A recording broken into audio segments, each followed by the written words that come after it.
Hi, folks. I'm Jamie Hiles. I'm Lydia Judy. Derek Lemaster. This is Screenplay Movies, the podcast where we review a horror movie each week. We go over the horror news, and guys, we gotta get excited because tonight we burn. Tonight we are doing the 1981 slasher film, written by the dreaded Weinsteins, The Burning. But how are you guys doing tonight? Doing good. I'm okay. Good. I'm glad you both were enthusiastic about that.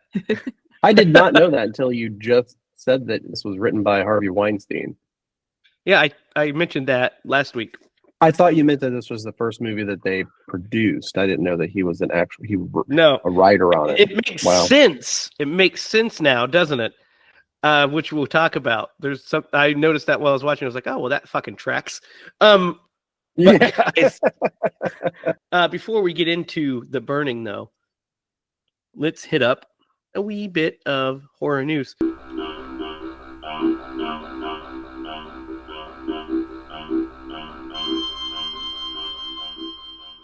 Let's start with this right here.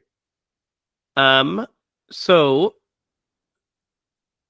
we actually have a cast. We got some casting news for the Crystal Lake series from A24. You guys remember the Crystal Lake series? We've been talking about it for a season and a half now, I think. And, you know, it got shut down and then it was brought back and now they're casting. So it's alive and well. And we have Linda Cordellini is playing Pamela Voorhees in it. And you guys will know her as Velma from the Scooby-Doo films. In The Curse of La Llorona. Really? Mm-hmm. Okay. Yep. She is playing Mrs. Voorhees. So we will see what else happens. But now that we have, I mean, that's a first big casting news. So that means that things are rolling along. Are you guys excited for this thing? To finally see Jason, hopefully, on screen again? I'll believe when it happens.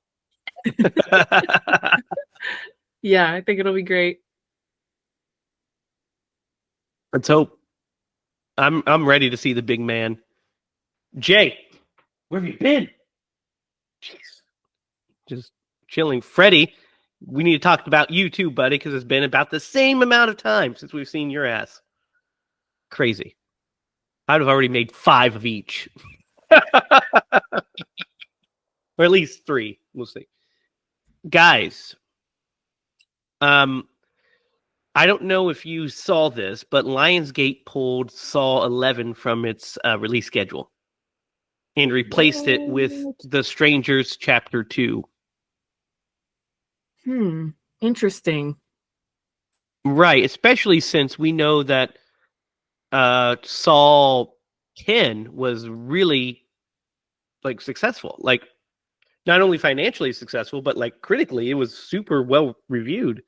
We haven't seen it yet on the podcast, but they were talking about how great it was comparatively, right? Mm-hmm. And so that made people think that Saw is just over. It's done. However, that doesn't appear to be the case because there was a statement from Billy the Puppet, who says, "I've seen the rumors. They say it's a game over. You all should know me better than that. The game is never over." So we will get Saw 11. We just don't know when. Because I guess there was a bunch of behind-the-scenes turmoil. But The Strangers 2, I didn't hear a bunch of good things about the original, or the remake. And what to get. I mean, we haven't got to any of those movies yet. I mean, more Saw? Yep. Yeah. I haven't seen a Saw movie since the third one. I'm way out of it. What are you talking about? All they have to do is put Tobin Bell in a backwards hat. He can do it forever. And it's like he's 20 again. Yeah. Hello, fellow kids. Yeah, I will wonder if forever that's be what they the had best. issues with. Maybe because It's I mean, the Couldn't Jigsaw's find the hat. timeline. Is that what you're saying, Lydia? They couldn't find the hat. They couldn't Yeah. find the hat. I can't find my hat. I don't know how old I am. The audience will never believe it. Or No, like you might be right. de-aging or recasting or something along those lines. just the I mean, it timeline sounds in general. complicated. The Just the timeline, yeah. Timeline in general, because we know that all the stuff that has John Kramer takes place pre Saw 3 because he's killed in Saw 3. So I mean, they kind of wrote themselves into a corner when they did that. I mean, it was written that way because Lee Winnell was trying to kill the franchise and free it up, but then they're like, no, the audience only loves John Kramer. So Yeah. guys, we have our first look at Tony Todd's last performance in the new Final Destination. Mm-hmm. Yep. I saw a little bit of the preview. Here he is. Oh, I mean, wow. you can tell. Yeah, he definitely was thinner and older. Well, just Still how thin handsome. he is. Oh yeah, of course he's handsome, but yeah, he is way thinner than we're used to seeing him as, right? Mhm. Yeah. You know, you kind of at a glance you wouldn't recognize him. You don't when he spoke, I guarantee you would know who he is. But that's yeah, definitely. Yeah. Did you guys see the teaser trailer for it? I did. What'd you think? And it looks fine. You know, it's like it got me because that's always like been like a fear of mine that I'm like paranoid about, like the glass getting into some ice. That was actually a really good idea, like that. Yeah. Although, unless you have to be a specific type of person for that to really get you. You got to be an ice chewer. Yeah. Well, just a paranoid person. You know, I'm like, if I spray cleaner on like to clean the table that my drink is sitting on, then I'm like, well, my drink is contaminated. You know, like anything that's like contamination hazard, I'm like, not about it. I can't do it. Oh, Lydia, you just wait until like, you know, you're holding your kid like this and they vomit your eyeball. As long as they don't vomit my drink, I'll be okay. It burned. It was a true story. Yeah. Yeah. He's right in your face. Right in the face. But no, I know what you mean. Yeah. The here's the log line for the new one. It says plagued by a violent reoccurring nightmare, college student Stephanie heads home to track down the one person who might be able to break the cycle and save her family from the grisly demise that inevitably awaits them all. Oh no. So, I mean, Final Destinations are fun. I'm down for another round, right? Oh yeah. I mean, they're fun. They're fun. Even if they're not good, they're still even if they're not fun. good, they're fun. That's when you got something that it's it's. I mean, I'm trying to remember. One of them I do think is pretty bad, but the rest of them some of them are okay, but still fun, and you know, so none of them I outright hate. I wouldn't say. Yeah. And then our last bit of horror news. So it's kind of a two-parter. John Carpenter, our patron saint of the podcast and hero, was just doing did an interview, and it was kind of like a because we just talked about him, you know, the other day, but he did an interview with and they John Mulaney and Bong Joon-ho, the director, was showing Escape from New York, right? in The Thing. They showed The Thing. And so he was talking about it, and they were on the stage together, and he committed to doing the music for his next movie. So we know John's scoring another horror movie, which is always the best, right? Yeah. And then he also was talking about how he would love to direct again, because he hasn't directed, a movie in 15 years. And he said that he would love to do it given the right circumstances, Mm-hmm. He said, I'm not the same kid anymore who will do it for any amount of money. I can't back into a budget anymore. I'm too old. It's too hard. But directing is the love of my life, and I'll never stop loving that. So, guys, here's what I'm saying. Just give John Carpenter whatever amount of money he wants so he can make another movie.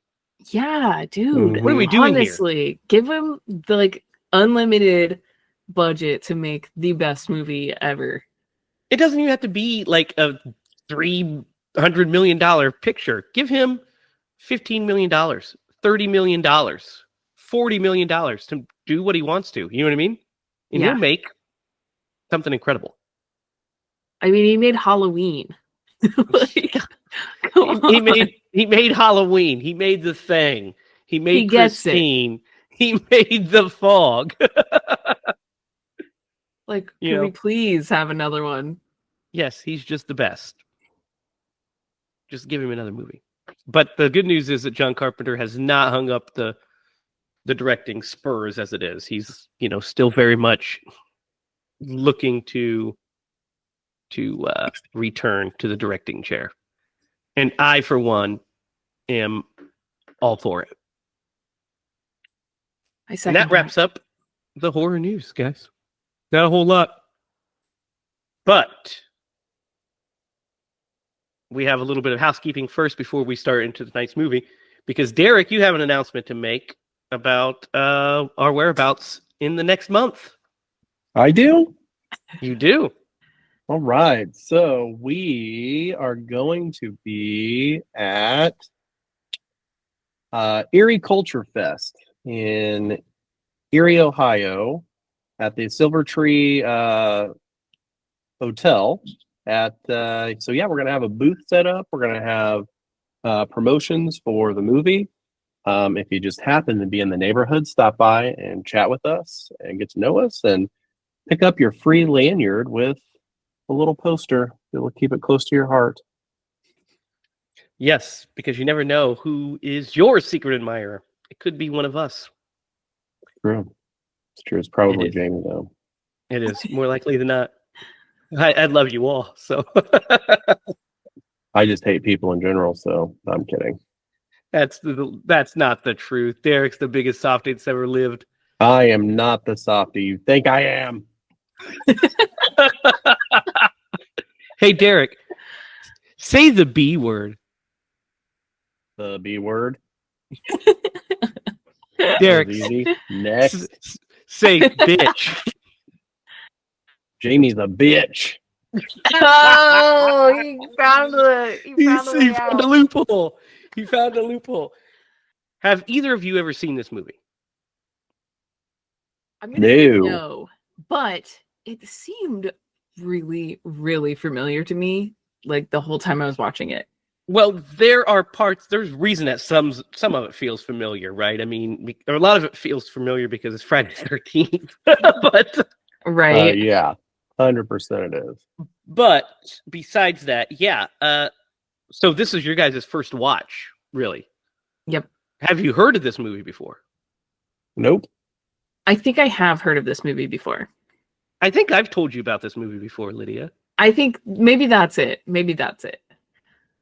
Because I think we talked about it. I discovered this movie in high school, or just around there, right when I was getting into my horror, becoming like the horror professor and looking at all these, deep diving into all the horror movies. That's when I decided to, slasher movies were obviously my all-time favorite, so I got into slashers. And this one was in like the early internet world, was one that was boundied around a lot as a kind of an diamond in the rough, one of those like unspoken gems, uncut gems of the slasher world. And so my expectations for it were super high when I finally did watch it, because I'm hearing all this stuff. I'm seeing stills from it of Cropsey and the poster where he has the shears up and all this kind of stuff. And I'm like, oh, this looks, this looks pretty good. I'm really excited to watch this.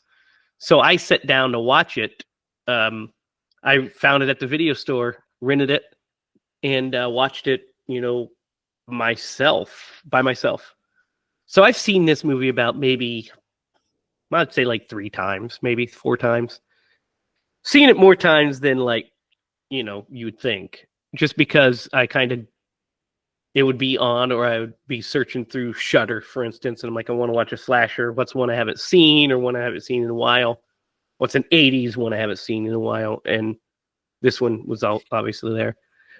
So that's kind of my history with it, was the early internet lore surrounding this thing. That was back when I was, buying the bootleg version of the producer's cut on eBay of Halloween 6. I was like really into that was when I started getting into the horror.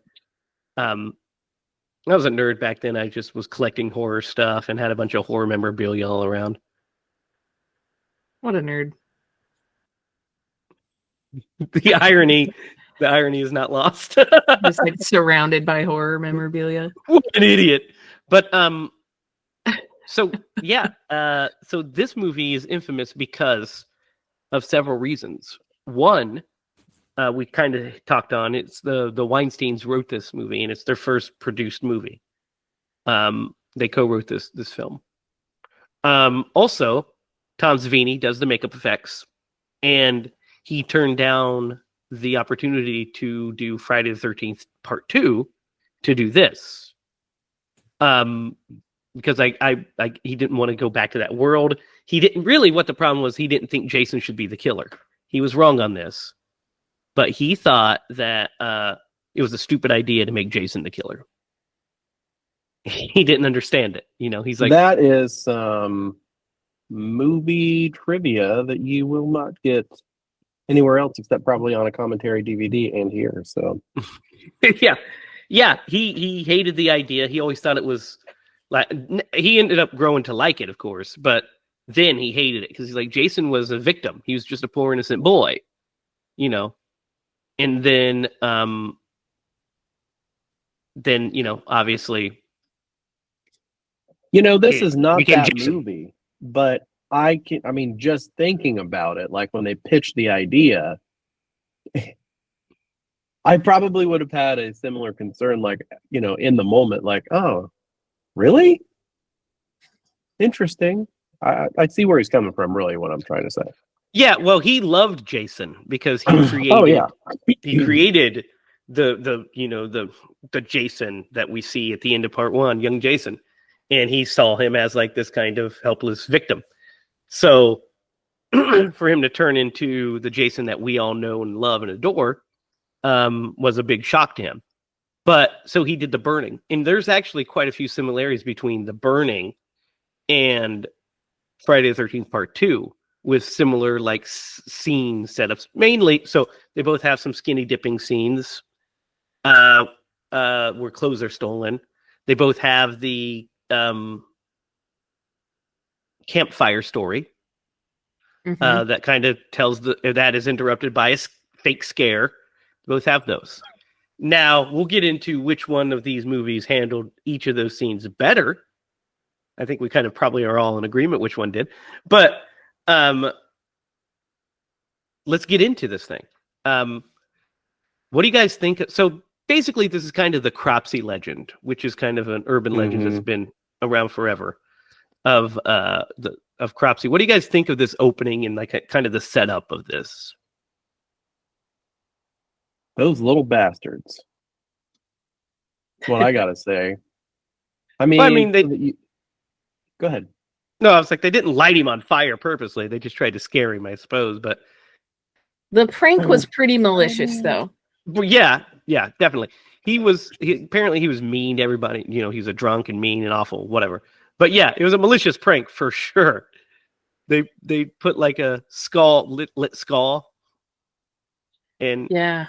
spook Which team. looked cool, by the way. The skull looked amazing. But at the same time, like, you have put fire next to this person's bed and you're going to scare them. Like, if you thought past the, like, anything, thought about it at all, like, yeah, you could. Anyway, it happened. And he caught Agreed. fire, which was a really cool fire, like, effect. Oh yeah, The stunt. definitely. Yes, Definitely, that's it what I was was a looking for. it was a good fire. It was a good fire stunt. Yeah. Never go wrong with a every good fire stunt stunt. is a good fire stunt. Like every fire stunt's great. Yeah, Like, yeah. It's There's, like, there's somebody catching CGI. themselves on fire. It's fucking legit. yeah, Yeah, I love it every time. I mean, unless I know that somebody got hurt, in which case I yeah. do then not it's enjoy bad, that. bad. But that guy had a helmet on, so that probably was helpful. He had like a huge helmet on. He's like the fucking turns into the Michelin Man when he caught on fire. Yeah. But I was mostly looking at like the guys' reactions anyway, so like them all just like freaking out watching him be on fire. Yeah, which would be really traumatizing and horrible to see. yeah, for sure. Especially, I do have a problem that they like take too long to get him out of there. You know what I mean? Mm-hmm. And not only do they do that, they just kind of are like, he's catching a fire and, he runs off. They're just kind of like, let's get the hell out of here. Yeah, not good. It is, what is really funny is how Cropsy just decides to have a fucking open container of gas like beside his fucking bed. I know. I was like, go ahead. Go ahead. I had a thought, but I'll let you express yours first. I was just thinking, I literally said out loud, like, who sleeps next to a gas tank like that? Like, No, I've got a theory. So when he runs out of alcohol, that's how he gets to sleep. oh yeah, he was he's a gas huffer. Oh, he's huffing it. Okay. He's Didn't even related think of to that. he's Just related a theory. he's related to A Charlie horrible Kelly. theory. Yeah, related to Charlie Kelly. I mean, who didn't huff gas when they were kids? Come on, people.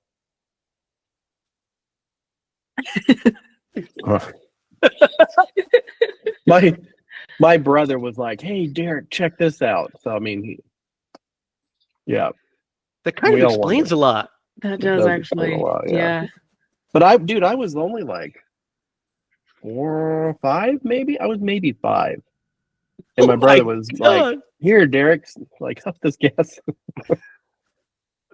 Oh Anyway, my gosh, Derek. yeah. Oh my gosh. I mean, I we've was got- 5. Like, what am I gonna do? Like, oh, okay. That's fucking wild. I didn't have the Anyway, wherewithal to be like, I'm telling mom. do you like this? Do you like this opening? Yeah, That, and then with the burn unit, what do you think about the burn unit part? Because that's all the cold open. Because the burn Fucking unit part's wild. kind of fucking deadly. it is wild, man. What kind of? I couldn't tell if that guy was a doctor or an orderly.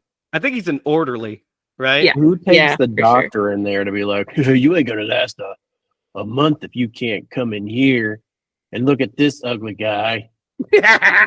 Yeah. Like, what a bastard. And then when he grabs his hand, he's like, "Oh!" It's like the world's like over the top. I'm not Yeah. gonna lie. Yeah. Like 25 minutes into this movie, I was like, Jamie, what kind of fucking movie is this, man? It's a fucking wild, weird movie. Because this is the thing. Friday the 13th knockoff movie. Yeah, it is 100%. But here's what's funny is, so that happens, then you get the credits, which I kind of dig, because you know how I'm a sucker for like kind of just black background, white text credits. If it has like good music, the music's not great, but if it had like kick-ass, Henry Manfredini music, I'm all about it. It's like it's so bad that it's kind of good. Yeah, but like the Manfredini stuff is the best. You know what I mean? Mm-hmm. from like from Fridays. But so that's fine. But then we get immediately into like streets of like him being wheeled out. We get to like the ADR, like, now remember, you shouldn't seek revenge because they're just kids. It's not the best. You need to get over yourself. I know it's been 5 years. Yeah. And he's just like, Let go of your anger. what the Oh fuck? god, yeah, that was pretty bad. That's pretty bad. And then we end up at a he goes to like the sex strip of the city and picks up a hooker. And this scene is 100% pointless. It kind of is, yeah. And just there to add a kill, but it's like really dumb and unsuspenseful, right? And just awkwardly done. I think it's awkward. Yeah, no, I completely agree. Like you leave the hospital only to go to the strip to find somebody to kill. I'm with you, man. It like, okay, what's the point other than to add a body count? And that's fine. I can get over that. That's fine. Add a body count, cool. I don't like the way it was shot, and it's awkwardly shot and stuff. I think because we don't get to see the like beauty of Savini's makeup effect. We just see like a weird profile of like blah, blah, blah, blah. And I was like, I don't like that at all. Yeah, it was disturbing. Yeah. It was pretty funny. The lightning crashes were hilarious too, by the way. But the dialogue. What do you think of the dialogue of her just talking and there's just silence? Like she's the only person talking. Well, it's terrible. It's not good. Oh, you want to we've keep your seen hat this. on? That's Yeah. fine.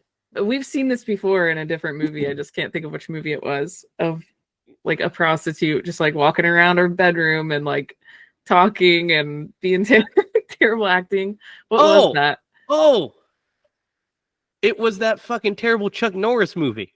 Was it? Yes, that had like the worst Yeah. actor of all time. Hellbound. Remember? Hellbound. Well, okay. That's what you're thinking of. Yeah, horrible. But yeah, that's hilarious that you brought that up.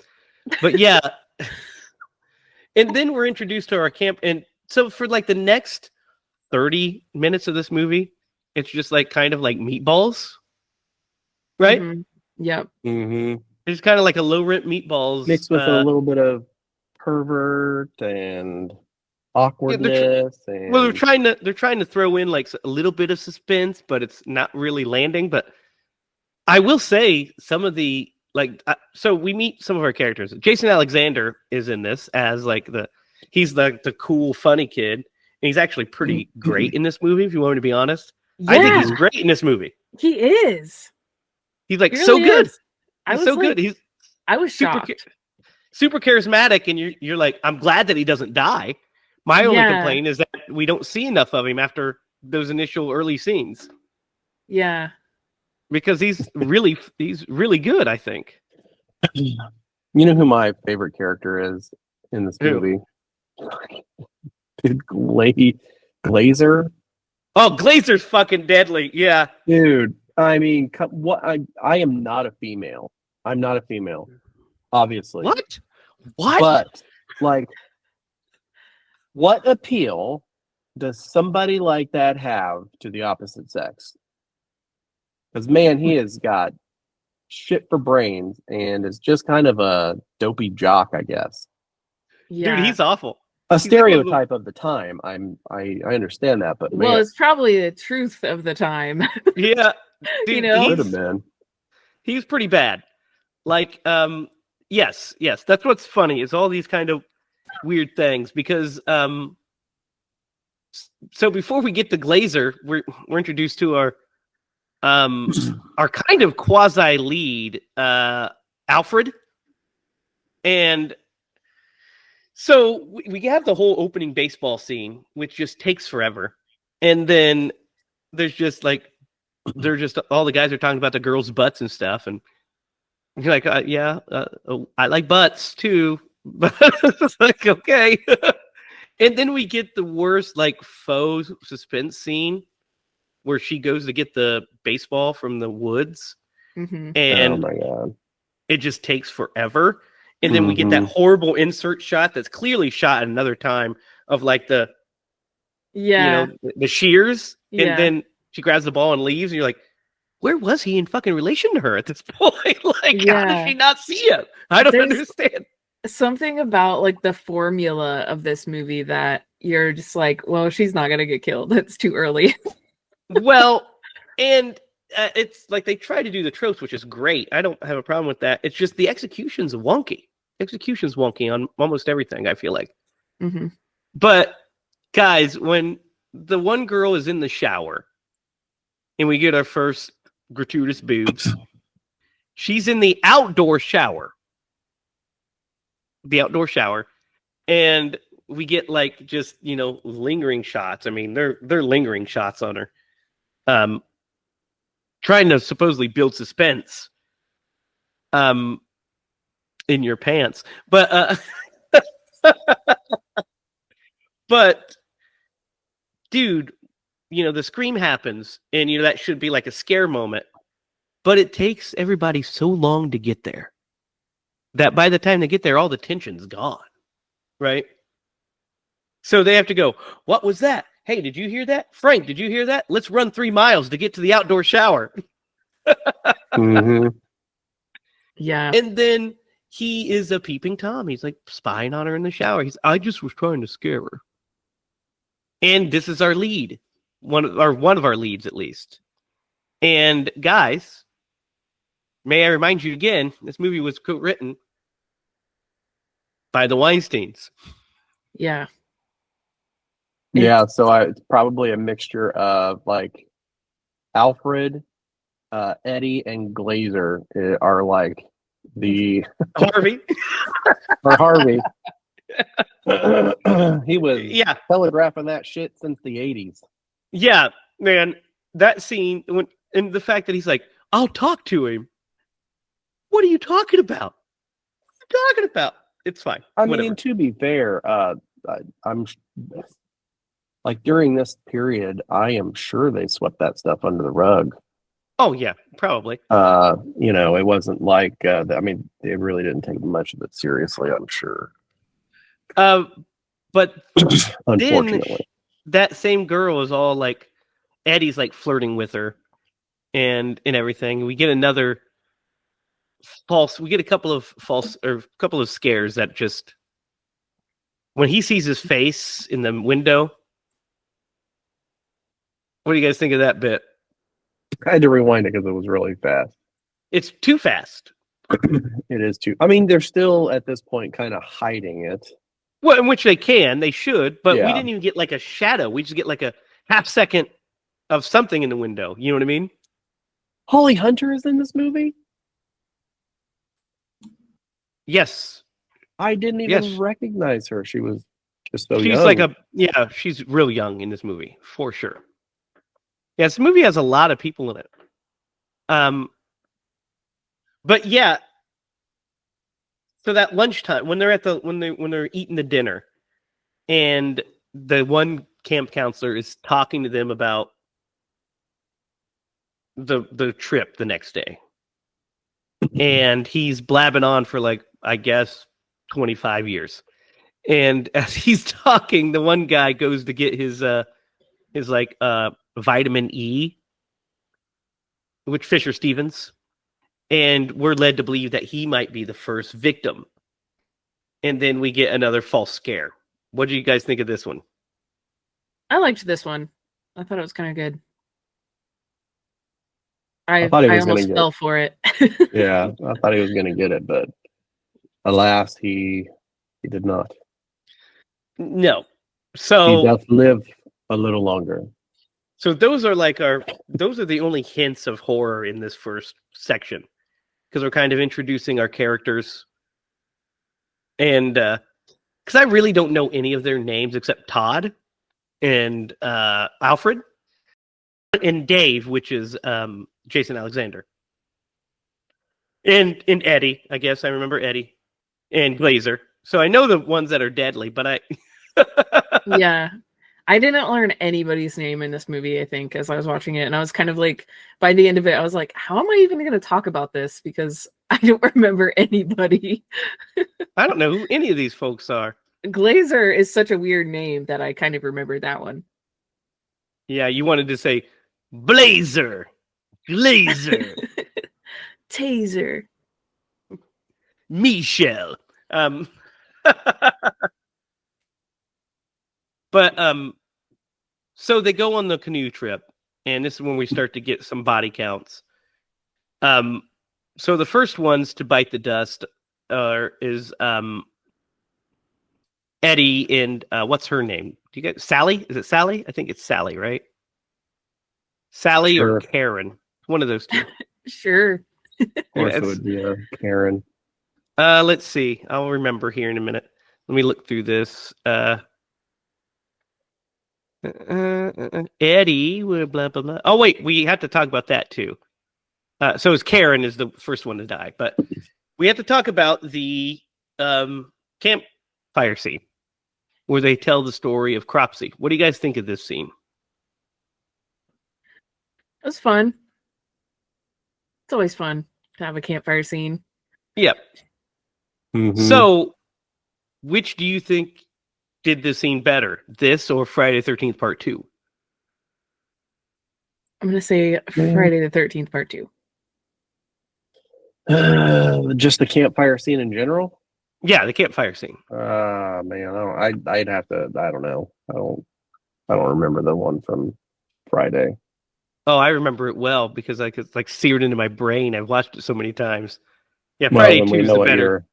Yeah. Yeah, I mean, it's just a better. It's the writing's better is why the writing's better and the direction's better. Steve Miner's direction's better.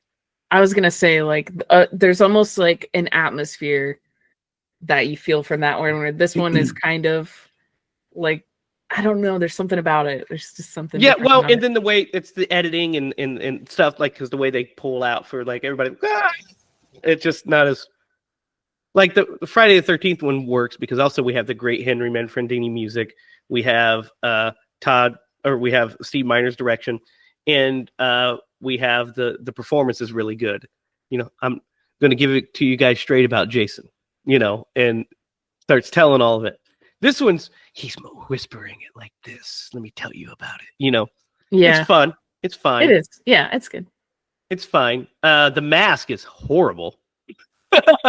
Yeah, but Cracks me up. it's supposed to be. So Of it's course, fine. yeah, yeah. But it cracks me up. They're like, oh. Like how anyone could fall for that Yeah, is beyond me. But also, it's just you're in the dark in the woods, like you're letting your guard Yeah. down.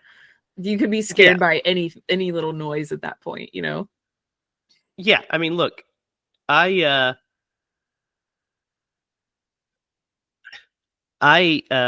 scared everybody by pretending like I was hanging from a tree.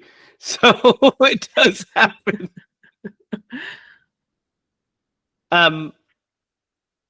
So yeah, let's talk about that. After that scene is when we get into the skinny dipping scene with Eddie and Karen. So Eddie sucks, right? Yeah. I mean, he's a terrible human being. So Pretty much. there's a lot that bothers me about this scene. One of the things that bothers me on a technical level is it's just the lighting is atrocious, I think. Like it's just too dark to like even make out stuff, I feel like. There's certain scenes that aren't, It is. but in their dialogue, it's really hard to see. And they're trying to blue light it and stuff, but they like underexposed it, so it's like you can barely see anything. And then he basically tries to like force himself on her after she's told him not to, and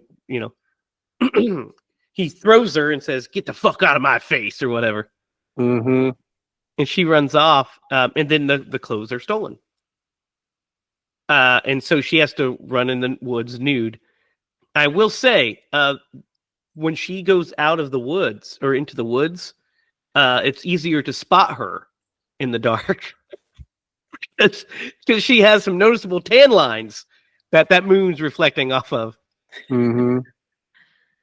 What do you guys think of her death?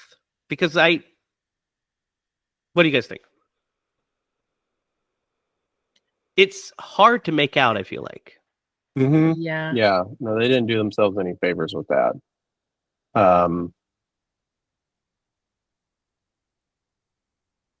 I was this the one where the blood, whenever you did see it, it kind of illuminated a little bit, did it not? Mm-hmm. Yeah, and it it kind of like drips glowed down a her little bit. breast. Yeah. Yeah. Yeah. And then maybe down that to was, her arm. I think we go into like a red transition, right? Wasn't that? I think that's the one. I think that one was the raft. That was the raft. Oh, Yeah. that is the raft. You're right. Yeah. But This one's one, just the blood. I remember like the contrast of like that, because for the way that it was shot, like how dark it was, like that red really kind of popped through at least. Yeah. But yeah. Yeah, it's like they just, I mean, Tom Savini has these great makeup effects and we're like hiding them almost. It was almost hard to see, I felt like, her death because she kind of gets stabbed and it's hard to see like the actual thing. But so yeah, it's fine, right? It's not the best. It's okay. The execution's the problem, I think. Mm-hmm. 100%.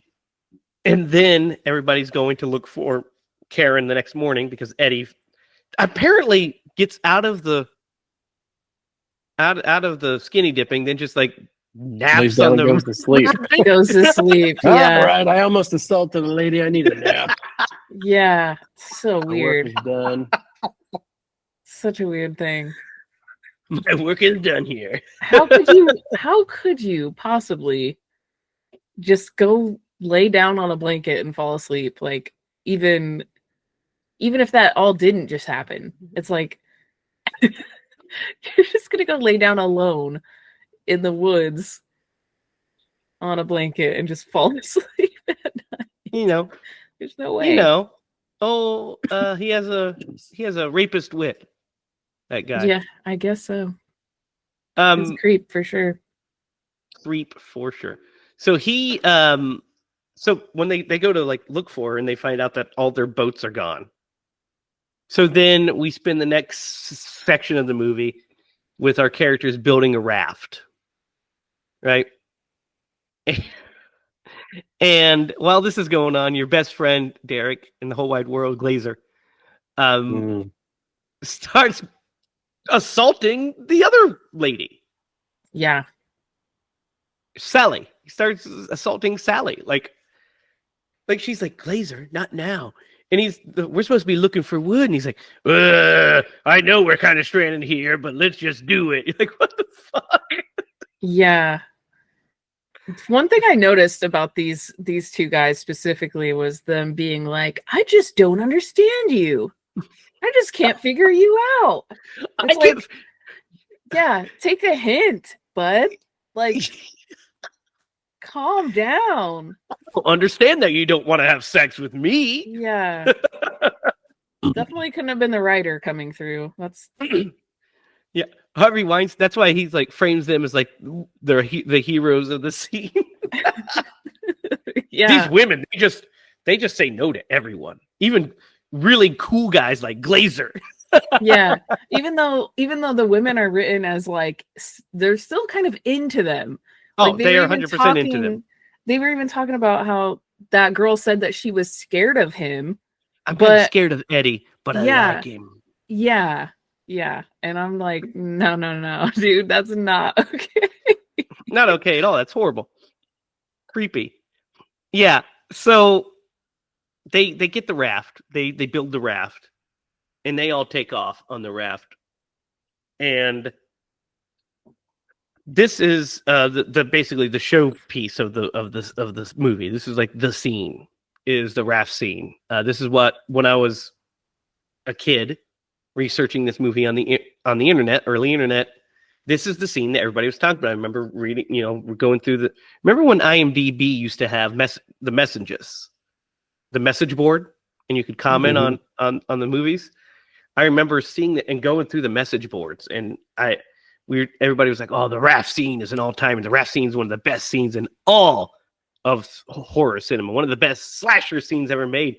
And I'm just like so stoked. I'm like, I've got to watch this fucking raft scene.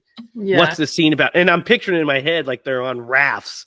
I didn't know anything about it, so I'm watching the movie, and up to this point, I'm like, what the fuck is going on here? And then we get to this scene, and I'm like, oh, here it is, the raft scene. And then I watched it. And what do you guys think of this raft scene? And then I'll give you my impressions of watching it for the first time. Oh gosh. I'll tell you. Yep. It was really kind of underwhelming, to be honest. That the acting for the most part was really atrocious. Some of the like you can notice in between cuts, there's blood on the blade, then there's no blood on the blade, then there's blood on the blade. The effects were pretty cool. Like some of the when he gets his fingers chopped off was really cool. And actually when his body comes out of the water whenever the lady swims out to the raft was pretty nice. But I mean in total it was a little underwhelming. This is the biggest carnage that we had at this point, it's mass carnage, and it just I don't know. What say you, Lydia? I think my reaction was I was kind of like almost like trying this movie. I was like trying to pay attention to it. I was like, and then this happened, and I kind of was like, huh? I kind of was like looking at it, and then I was for a minute. Yeah, and I watched the whole thing, and then as soon as it was over, I was like, okay, I was like, it went down smooth. I was excited that something was happening, and then I was like, oh, back to these characters. Back to the cactus, back to these guys doing nothing. Back to these not really likable characters because I haven't seen Jason Alexander in a while. Yeah, exactly. So here's my impression as I don't know, 16-year-old Jamie, 17-year-old Jamie watching this, right? And I remember I was probably about 17 when I first saw this. So I get to this raft scene that I've heard so much about, and I'm so excited. And it happens, and I remember kind of the feeling that you had, Derek, of underwhelming, except it was worse for me because I had known that the scene was coming up, and I had built it up in my head because of what everybody told me. So it was a total letdown. You know what I mean? There is some really cool effects in here. There's some good Savini work. It's let down by some terrible editing, and just awkward performances. Like the fingers being chopped off is really cool. We get a replay of the Kevin Bacon death from Friday 1, but in reverse. Instead of it coming from below, it's here. But it's the same effect, the same neck piece. Actually, there's a shot where you could see it, and it's not great. Yeah, he looks like a giraffe. I remember that guy. Yeah, he looks like a giraffe. That scene they should have cut that part out. But the actual stabbing looks good. Her getting sliced and the head looked good. So I think the makeup effects are good in this scene. Yeah. But the editing is so awkward, and it was super underwhelming of what I built up in my head from hearing people talk about it. Especially when I'm comparing it to the Friday movies, which is they're like, oh, this is better than Friday the 13th. Some people were saying this is better than Friday the 13th too. This is the one, and I'm like, I don't know about all that. But like it's just like the pacing of the scene was kind of, they wanted to be fast paced, but they edited it awkwardly. Yeah. And some of, like you were saying, Derek, the shears, the continuity stuff, whatever. But, and I do like that final shot, like I talked about, where it drips off. I don't know about the red transition. That's probably not something I would have done, but it was the 80s. People fucking were on coke. It's fine. Yeah, there's another movie that was doing that too, wasn't there? There's a bunch of movies that yeah, did like a fade, like there. Yeah, we've done a couple that do that. One I can think of That's not one we did. Was oh shit. I might be I don't thinking. remember. There's a couple that do that red. I I mean, think I'm thinking of Stir of Echoes. Maybe also did that. Didn't maybe it? that too. Yeah. Which was like way later, but No, yeah. But yeah, 'cause the they did that flashing like red. yeah. It was real effective in that. But that, yeah. But yeah, that was my experience with the rat scene because I remember it was over and I was like, this movie's Yeah. just not going to get any better, is it? yeah, Like, that I was supposed do. to be the point. I do like. I can picture a couple of those, like the editing choices that definitely like. I think if I went back and watched it again, I would be like, oh yeah, this was just edited like the weirdest way possible. Specifically, I'm picturing the one with the fingers. Because Yeah. I think you like see the fingers and then you see something else and then it cuts back to the fingers like in, in your face or something. You know what's weird is the choice of them just keep showing this. Mm-hmm. You know what I mean? Yeah. Instead of it just being he pops up, then you see slice, gash, clap, bam, Yeah. boom. You know, Like because that's how it imagine. should have been shot. They're edited, you know, Yes. Like we just see all of the carnage Yeah. happening. You don't just see shots of him doing this over and over because then it takes away from it. It messes with the continuity, Yeah. that sort of thing. Right? I think that's kind of probably what we're feeling. Mm-hmm. Yep. So what do you guys think about this next kill? So we got Glazer's death, Derek. We have this hilarious sex scene with Glazer. Oh my gosh. Hilarious? It's hilarious. That's a He was choice like, word. and he was like, I'm sorry I was so quick. Or maybe she makes the comment about how quick it was. Yeah. Oh, that's so great. Is that it? I would Is that say all you got? embarrassing maybe, but It is embarrassing, but it's hilarious to me because Glazer's been talking a big game this whole time. But yeah. trust me, you're gonna love it. Trust me. Yeah. And then he I like promise it'll be good. You're then like, he no. pump chumps her. He Yeah. pump chumps her, and then he's like, "Oh," and she's like, "That's it." He's like, "Damn it, I don't know what happened. It'll be Yeah. better next time, baby. Trust me." Good Lord. And then the fact that she's like, you know, like, well, basically pissed off that because she didn't really want to do it anyway, and then it was like over in the blink of an eye, and then she's like, all of a sudden, like, "Yeah, baby, I'll stay with you." He's like, what the fuck? Yeah. Dude, that's twisted. Whatever because that made his day, he like- was like, really? like when you just Really, like Will? hear them, you hear them before you see them, like the camera's like looking Mhm. somewhere else, and I was pretty sure this was all against her will. It kind of seems like it still was, Lydia. Yeah, it It does. seems like it still was because It's she's so like, creepy. she's like, I really no, hated it. no. But no, Derek understands why I think it's funny. It's because of Glazer. Come on, baby. Yeah. Damn it. I just hated it. I hated all these guys that were acting this way. I was like, I can't wait for all these guys to meet Gruesome in. Cropsy or whatever his name is. Yeah, old Cropsy. Okay. So yeah, he leaves to go, you know, he's gonna go get matches so he can keep them warm. I don't know why they just both didn't go back to it's fine. But he's getting matches to keep her warm, so she chills there. And while she's chilling there, she encounters Cropsy, and we kind of cut. You know, we don't see her fate at that moment. And then, so Glazer goes back to her, and old Alfred follows because also Alfred was spying on them earlier when he was like basically sexually assaulting her. And then he follows them again. He follows him because he's a creep.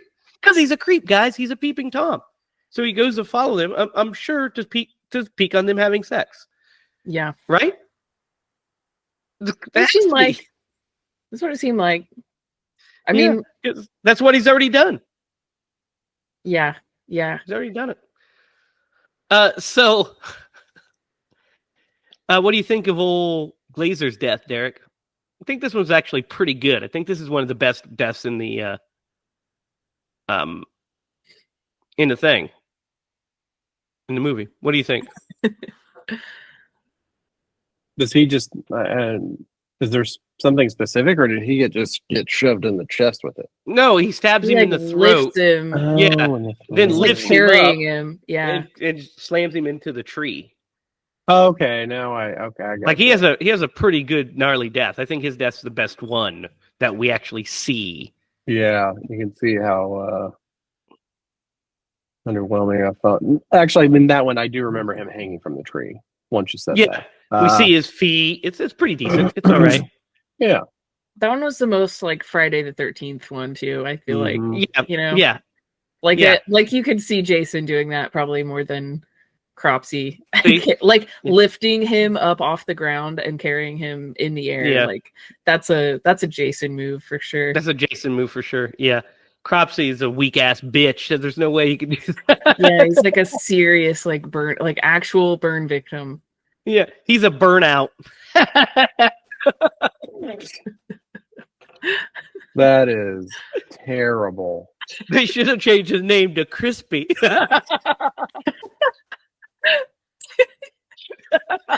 That's terrible. This is not a reflection of everybody's.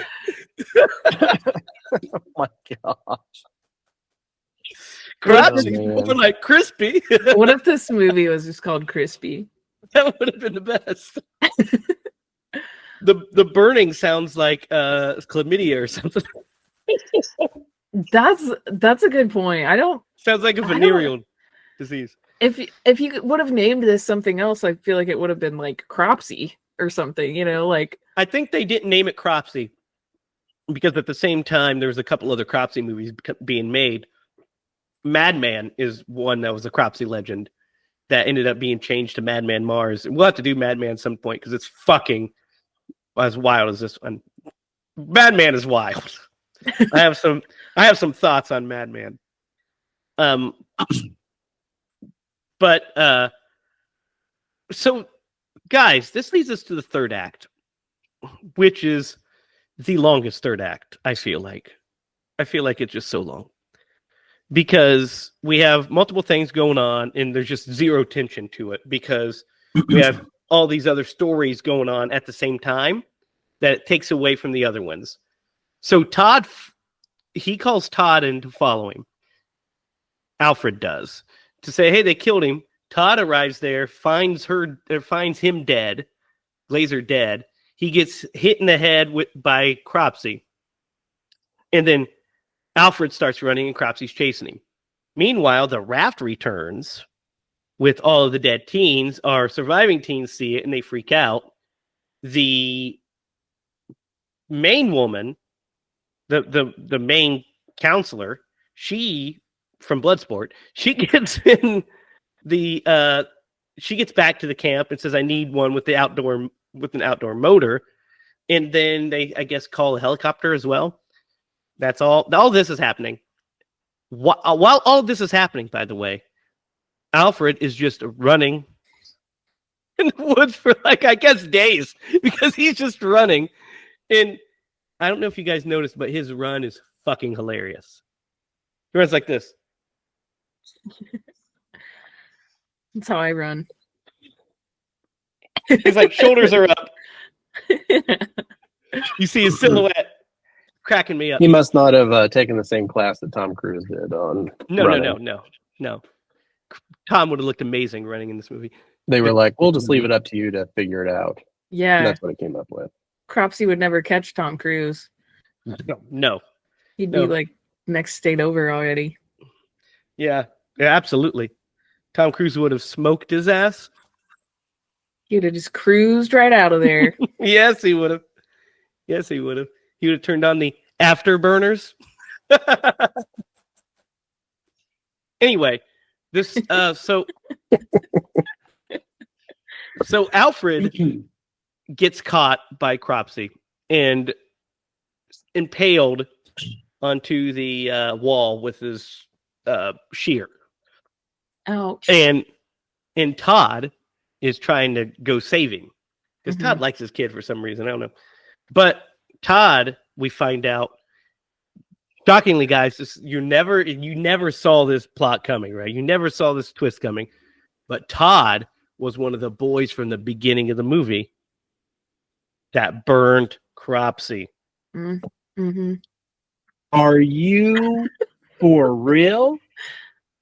You never saw it coming, did you? Never. No. Couldn't imagine Not even anything that whenever clever. he had intimate details when he was at the campfire. I just thought it was he read it in a newspaper. Yeah. Absolutely. And then they make it as a big reveal is the best part when the scene happens because they're like, "Are you in, James?" Yes. Todd.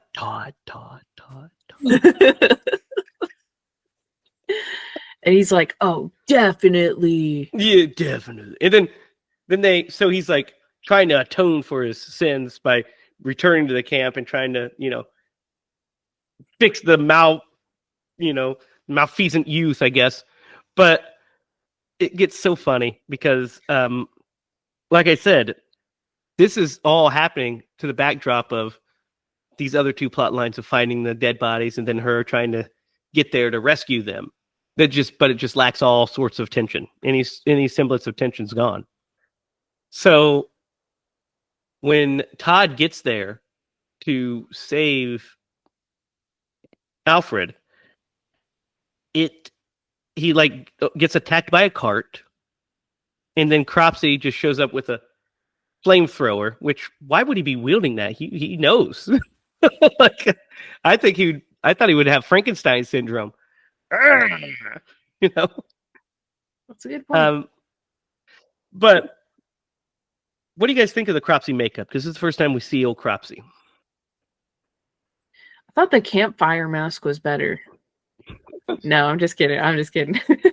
I did actually. I was really hoping that he would look so similar to that burning skull at the beginning. So I was a little disappointed when he didn't look like that. Because I thought that would have been like really, that would Gnarly. Yeah. That would really affect Todd, I think, the most. What did you think of his makeup, Derek? I actually had it pulled up here. He looked. You really have to put yourself like back during this time. You know what I mean? Yeah. And not let your current, I don't know, knowledge and experience kind of take over. It looks.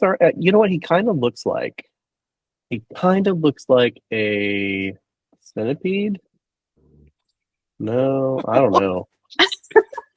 A millipede? What the fuck burning are you looking at? I don't know. When you said that, it made me think of the Collector. Yes. Which is like he's like kind of like a bug alien, right? I think. Kind of. Actually, I'm looking at the picture now. It actually looks pretty good for a burned victim of his degree. I guess. I don't know. Yeah.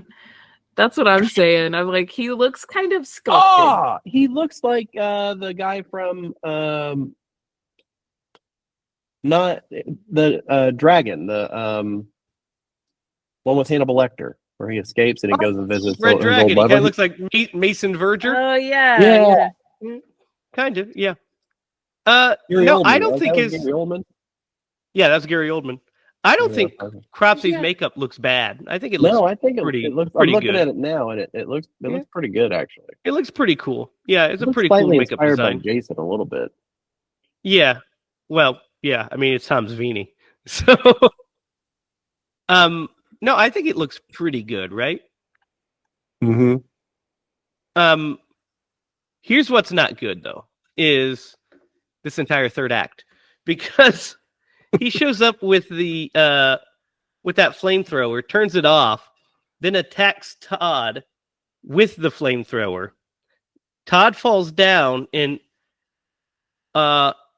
Alfred stabs him in the back with the shear. And you're like, oh, okay, well, good thing Todd was there, I guess. And then after that, we have our one last scare scene. He pops back up, and Alfred ignites him back on fire with the with the flamethrower, and he burns alive. And then we cut to the campfire story again to end the movie. What do you guys think of this ending? Like the third act in general. Like, what do you think of it? It was it could have been tighter. Because I agree with you, like Eddie, like running through the woods just forever, kind of cut some of the tension that could have been there. Yes.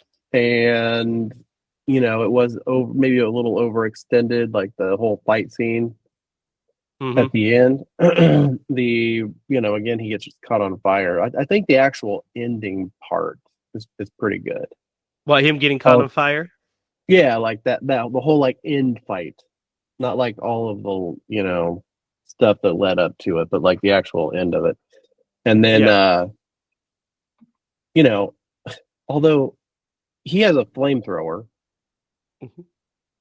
how do you lose track of somebody who has a fucking flamethrower? He keeps turning it off, man. Turning it off and then turning it back on. I guess. But yeah, What'd you think, Lydia? Of the third act? I don't really know what to think of it. I guess it's fine. The flamethrower, we got another fire stunt. That's pretty cool. I guess I just wasn't like completely blown away by it or anything like that. I thought it was a choice to have him back at the campfire. Yeah, the campfire. I guess I understood what they were going for. They're trying to, make it like a ghost story, like he could still be out there, blah. But there's nothing about it that seems supernatural about him. So I don't know. I think the third act is really weak because I just think it loses all tension after the deaths of Glazer and Sally. I think the movie just kind of loses tension because of that cutting back and forth stuff. And it's basically doing the opposite effect of what the filmmakers were hoping it would do. I think their intent was by cutting back and forth, we're going to be like, hopefully they'll make it there in time to save them. The problem is it's kind of irrelevant because they don't play any part in the end at all. If they would have had to have saved them from Cropsey, then that might have felt more tense and it might have worked. But it kind of, as it is, doesn't. It's just tying up loose ends about what happened to these other kids, which they could have done in a wrap-up. They could have had the whole third act happen. They could have killed Cropsey. They could have made it back to camp and, or made it back to the main group, and she could have arrived with the troops and been like, oh. And then they could have went and said, hey, we went into the shaft and we didn't find a body. And then we could have cut into the thing. Then you would have had a way tighter ending, right? Don't you think? Mm-hmm. Yeah. So that's the burning. How are we guys feeling about the burning? Here, I'll go first. It was okay. It was okay. It was not. It was essentially a rehashing of movies we've already seen. Like there wasn't a lot of original content in here. Right. I mean, this did come out at the start of the slasher boom. So, of course, it's definitely ripping off Halloween and the original Friday the 13th and what have you. Mm-hmm. But, so it's not like completely ripping off all the other stuff we've seen. It's just that it's not much different than everything. Yeah, it didn't really like start something new or tap into something that hadn't kind of already been there. I'm going to give this movie I'm going to give it a 6.5. I think it did have some cool effects. Like I really liked when the body popped out of the water and scared the shit out of the lady in the water. The characters, man, there was only one character you could really kind of attach to. All the other characters just sucked. They had absolutely like all the male characters outside of Jason Alexander's had no depth whatsoever that I could really catch. No, you know what I think it is it's like they don't have any personality. is the problem. Yeah, that's what I meant by depth. Yeah. They don't have. Yeah. They're just surface level characters, and all the females are. It's not a The slight same. on you. Yeah. They're dumb. Like why would you go into the woods with a guy that you are kind of afraid of? Like that just makes no. And I don't know. That doesn't make any sense to me. You know what I mean? Or you're so unsure about this guy because he is the me. From what I remember of her dialogue, she thought he slept around, or maybe that was the other girl. Either way, why? Yeah, You know why Glazer sleeps around? Because he can fit multiple sessions in quick succession. 'cause he's Lydia, what are you the thinking? Minuteman. Oh man, I feel like I'm right around there. I can't tell. I don't want to just like copy Derek's You can copy Derek. answer, but yeah, I feel like it is like a 6.5 because I thought this movie went down pretty smooth. Yeah, it's Like, not like a horrible watch. For what it is, it went down pretty smooth, and it was, if you are like, man, I want like a 80s slasher, I think you could put this on and be pretty content, like it's not terrible to watch or anything. It's just there's like just something about it that's like maybe it's from a woman's point of view of like these women being so uncomfortable everywhere, but I also really liked their scenes when they're all talking together about like who's the cutest and stuff like that. So I don't know, it's kind of, I thought it was fun. I thought it was good. I think maybe the editing and direction might have had a little bit to do with, and like you said, like the music wasn't quite hitting, and I really don't like the music in this. it's kind of bad. but Yeah. that can work, I think sometimes that can work. So I think because if you're a person who enjoys watching like bad quality movies sometimes, Yeah. I thought it was good. Yeah, I'm about where you guys are, about a 6.5. You could do much worse with some slasher movies. This definitely will scratch a certain itch. It's not going to be one of your high tier ones. I mean, if you have the choice between watching this or any of the Friday the 13th movies, you're probably going to pull the Friday the 13th movie out. They're just slicker and better lit and just better in general. But this is fun. Has some cool stuff. It's not as innovative as I was led to believe when I was reading about it, this mystical film on the internet back in the early aughts. But it was it's a fun watch. It's okay. Like I said, I've seen it. This is like my 4th time seeing it, so I've seen it a handful of times. So like if I hated it, I fucking would have only watched it once. So yeah, 6.5. All right, guys. Time to aconize this movie. Who is the great and talented Tom Atkins going to play in this? Thrill me. Todd. He'll be Todd. Yeah. Yeah, because he'd be much more compelling. Then our hero would like be charismatic. You know what I mean? Yeah. Have some charisma. Yeah, I like that. D. It's your turn to pick. Ugh, hey, Dread. Those are the words that just send a shiver down my spine, Lydia. Me too. Derek, it's your turn to pick. Oh, I've been thinking about it all day. I was like, I wonder if he's thought of a movie. I wonder what it is. Thinking about it right now. I was gonna text you, but I didn't want to be like too pushy about it. Like, hey, You're like, Derek, you got to pick a good one. You picked a shitty one already. every other time. So you're thinking. Let's see here. All right, Derek, what are we picking? All right, guys, we're gonna go back to 2002. Boy Meets World is over at this point, I believe. Ryder Strong is on the verge of maybe becoming a movie star, but probably not. He does not. And, and he stars in Cabin Fever. We're gonna watch Cabin Fever next week. Do you know where that's streaming? Did you even look for that streaming? Uh, If it's streaming? Of course, I saw where it was Streaming. Let me look Am I it the up. only real one quick. around here that does their research? Yes. Yes. No, I know. The answer is yes.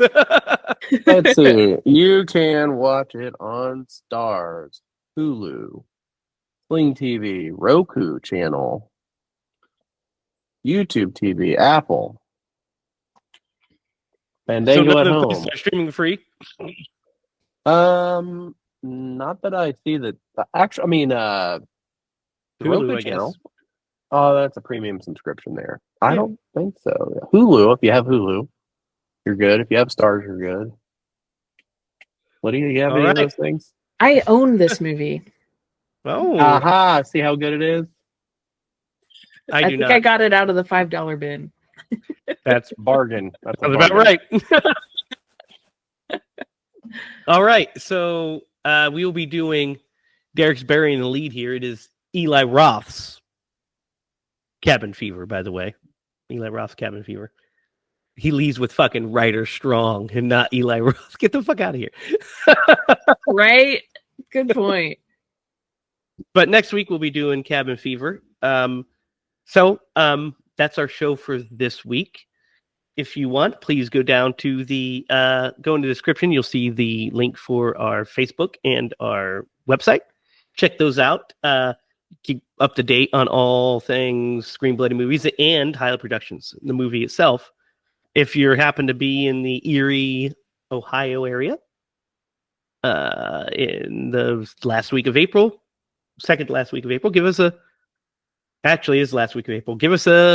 visit. Check us out. Help us make this movie. We're excited. We can't wait for you guys to watch the stuff that we put together. It's really exciting. So until then, grab your Cabin Fever, your copy that Lydia has, or streaming in Derek's case, and join us next week for Cabin Fever. So until then, for Derek Lemaster and Lydia Judy, I'm Jimmy Hiles. Remember, if you're going to scream bloody movies.